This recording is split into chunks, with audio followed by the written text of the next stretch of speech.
हरिओम। एक कदम उजाले की ओर से मैं प्रीति आप सभी का स्वागत करती हूँ।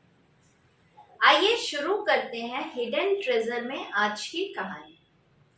एक गरीब विधवा का लड़का एक बार अपने राजा को देखता है और उसके मन में राजा से बात करने की इच्छा उत्पन्न होती है। अपनी माँ से पूछता है कि क्या माँ, मैं कभी राजा से बात कर पाऊंगा? माँ हंस देती है और चुप हो जाती है, कुछ नहीं बोलती। मगर इस बच्चे ने निर्णय कर लिया कि मुझे तो राजा से बात करनी है। उसे पता चलता है कि उसके गांव में एक संत आए हुए हैं।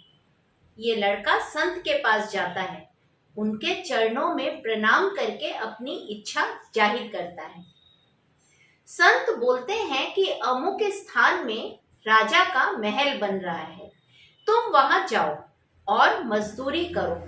खूब मन लगा के मजदूरी करना, लेकिन याद रखना मजदूरी मत लेना, एक भी पैसा मत लेना, बस अपना काम निष्काम भाव से करना। ये लड़का उनको प्रणाम करके चल देता है। देखता है कि राजा का महल वाकई बन रहा है। वहां मजदूरी का काम शुरू कर देता है।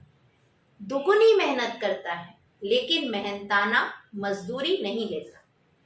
जब उसे मजदूरी दी जाती वो मना कर देता। एक बार 2 महीने के बाद राजा निरीक्षण को वहां आते हैं। इस लड़के की लगन को देखते हैं, कितनी तन्मयता से ये काम कर रहा है। प्रबंधक से कहते हैं कि ये कौन है जो इतनी तन्मयता से काम कर रहा है, आज इसको दुगुनी मजदूरी देना। तब प्रबंधक राजा को प्रणाम करके कहता है कि महाराज, ये बड़ा ही विचित्र लड़का है। ये 2 महीने से दुगुनी मेहनत से काम कर रहा है, लेकिन बदले में मजदूरी लेता ही नहीं।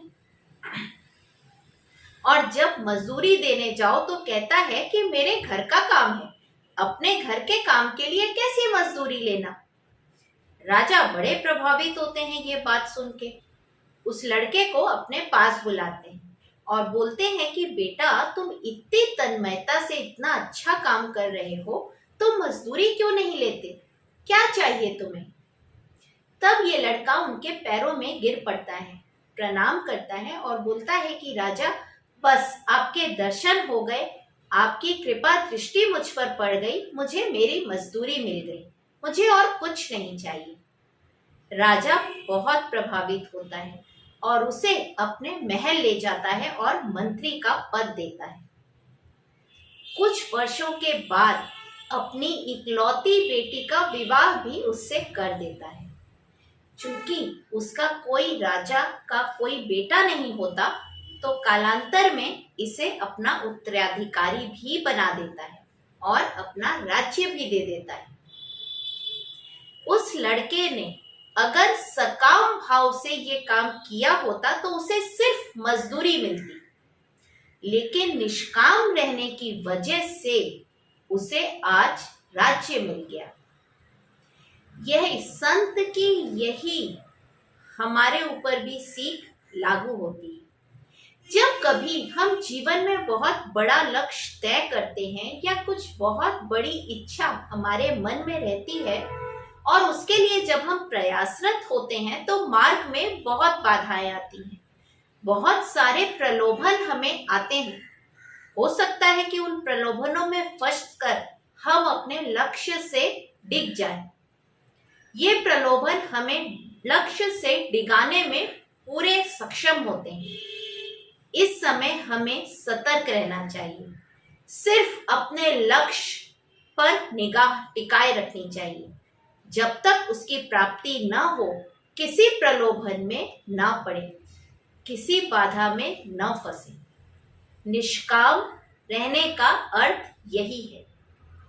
सकाम रहने से हो सकता है छोटी मोटी उपलब्धियां हमें प्राप्त हो जाएं, लेकिन बड़ी उपलब्धि के लिए निष्काम रहना अति आवश्यक है। हर मंगलवार और शनिवार को हम यूं ही मिलते रहेंगे एक नई कहानी के साथ। आज आपसे विदा लेती हूँ।